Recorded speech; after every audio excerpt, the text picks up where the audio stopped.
Hello friends, I am excited to be with you for these next few videos working on the viola here.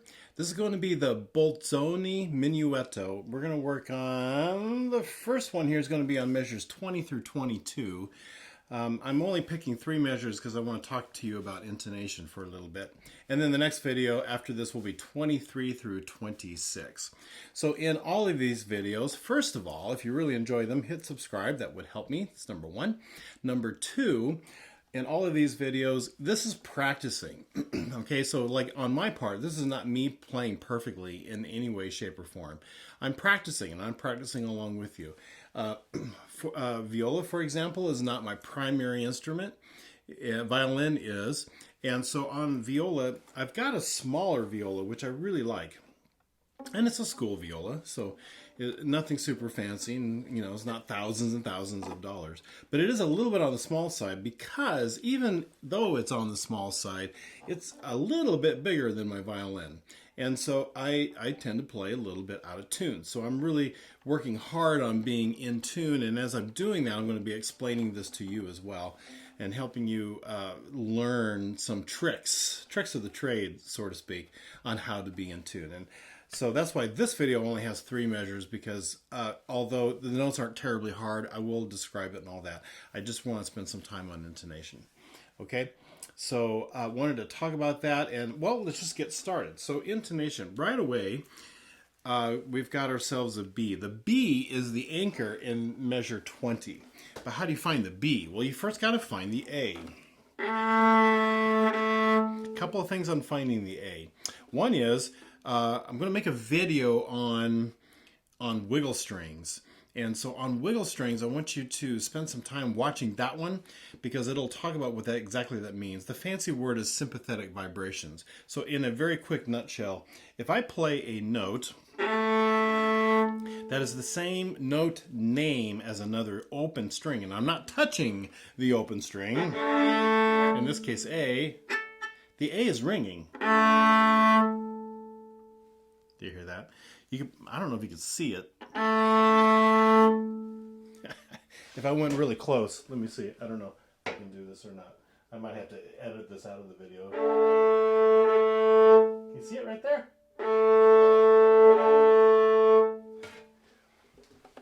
So that is called a sympathetic vibration. I call them wiggle strings because it's a lot more fun to say than sympathetic vibrations. The other one is to play the A with your open D. And that interval is a perfect 4th. Just like your perfect 5th, there are no beats in the sound. It sounds really cool. From a little flat, you hear a wobble in the sound. Those are called beats. If I'm a little sharp, you hear wobbles in the beats, okay? So that's how you find the first finger. But I told you B was the anchor. So there's my first finger, A. Now how do I find B? Well, it's a whole step up. One is to use your ear. Here's A. Here's a good whole step. That's not a good whole step. That's not either. There it is. And then another whole step for C sharp. Okay, and then you can play hot cross buns. I'm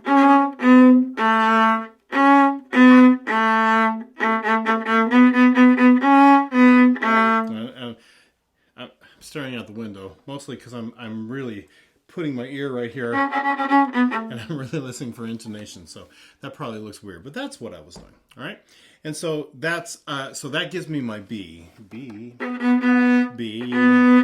There's my anchor, B. Okay, now in this first measure, after you get your anchor, the outside people are doing something called a whole step feeling up. So there's my B, and I am feeling a G sharp up. So it's not a whole step because C sharp is a whole step. But what I like to tell people is, well, can you play B to C sharp? And he says, yeah, I can do that. Well, you can play B to G sharp. So B to G sharp is a whole step, and it feels like a whole step, as if I'm going B to C sharp, but I'm really not a whole step.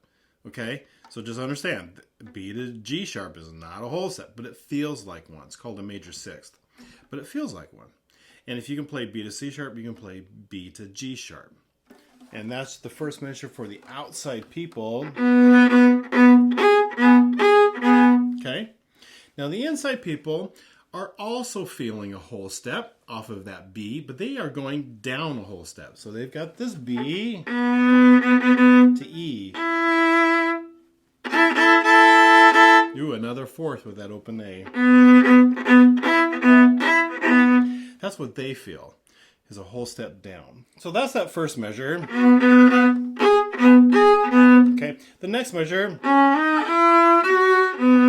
By the way, all these videos I do fingerings first, and then I'll do a little musicality, which involves like articulations and dynamics and stuff. And then we'll do a practice. And once you find the practice spot on the video, when you're done with the video, repeat the video, and then you can bypass all the explanation that I'm doing and just go straight to the practice. And I'll also put that in the show notes. So if you're feeling like, oh, I've watched this video, oh, I need to practice this spot again, and you don't want to go through the whole explanation again, watch the show notes, and it'll tell you exactly where the practice video is, and as a reminder, okay? Just as a being courteous, so you don't have to keep watching all of the explanations all the time. So I think once we go through it once, you got it, right? So measure 21, all whole steps. Here's my B, so C sharp. All whole step feeling. Now, some people might say, well, you could play all of this in half position, and that is true. But when I get to measure 23 in the next video, there's a lot of 16ths and stuff, and I think it would be very awkward to play all of this in half position. Somebody could practice it, you could do it, no problem. It's just that for me, that starts to get a little bit strange. So I'm going to just stick with first position and set myself up so I can stay in first position. So all whole steps. Can't play an open D, got to mark it. If you play open D, tell yourself, cannot do that because it's D sharp in the key signature. So that measure is simple. Then the next measure is also fairly simple. B, E, G sharp, string cross to C sharp, A sharp. Ooh, I gotta scoop my first finger up for A sharp so I can go to B. And you might be thinking, well, that sounds like we're in B major. Actually, what we're doing is, it was just one of the styles is to play the second phrases or the second ends of sections in what's called the dominant key. And the dominant key to E major is B major. And I know the whole piece is in B major, but this little spot, he's just moving into the dominant. And in the next video, he sticks to B, and then he does a repeat, which will be an E major, then it moves into the dominant, okay? So just a quick little explanation about why there's an A sharp there. But for you, in terms of your playing, there's my B to E, whole step down, 2 whole steps for the G sharp, string cross. Now take your first finger, scooch it right up for A sharp, B. All right, and then it's going to go a 1. I'll do it on a 1. Again, and go and a 1. Okay. Musicality is fairly simple. This is all, the whole thing is nice and light. When you get to 21, it has a decrescendo in there. And then articulations off the string and nice and light. So that's really kind of it for musicality. Okay? Always practice with a metronome. I'm just going to go straight to quarter note at 80 because I don't think there's anything terribly tricky in this. All right. 20 is going to start with an up bow. I don't think it's marked in the part, but it's kind of obvious it's going to start up bow. All right. Here we go. I'm going to play the top part here a couple times, then I'll do the bottom part a couple times. You practice with me. Here we go. A 1, 2, 3, a 1.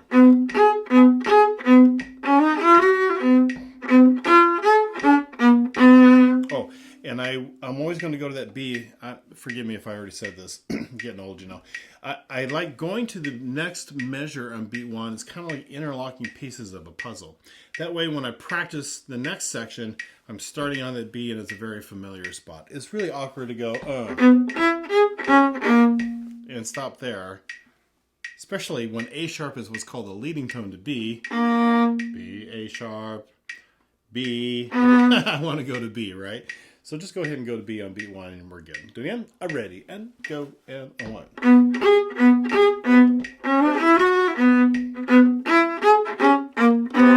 Again. Ready, and go, and 1.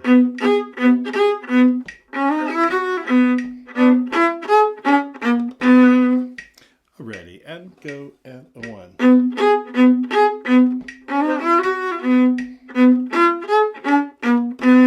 Okay, we'll play the bottom line a couple times. Ready, and go, and 1.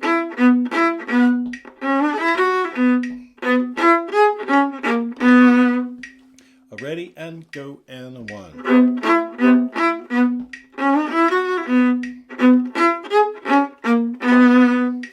Ready, and go, and 1.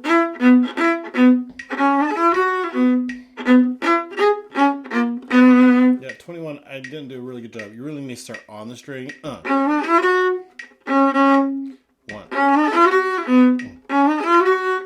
Yeah. Again. Ready, and go, and 1.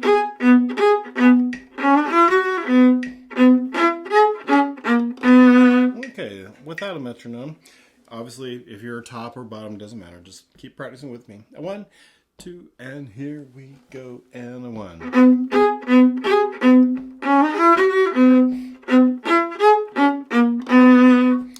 Ready, and go, and 1.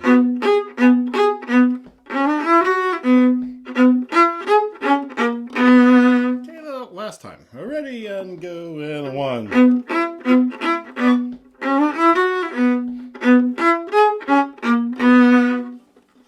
I hope you find these helpful for you. That's the whole point of doing them. I enjoy practicing with you, so thanks for hanging out with me. Hit subscribe, and I'll see you in the next video.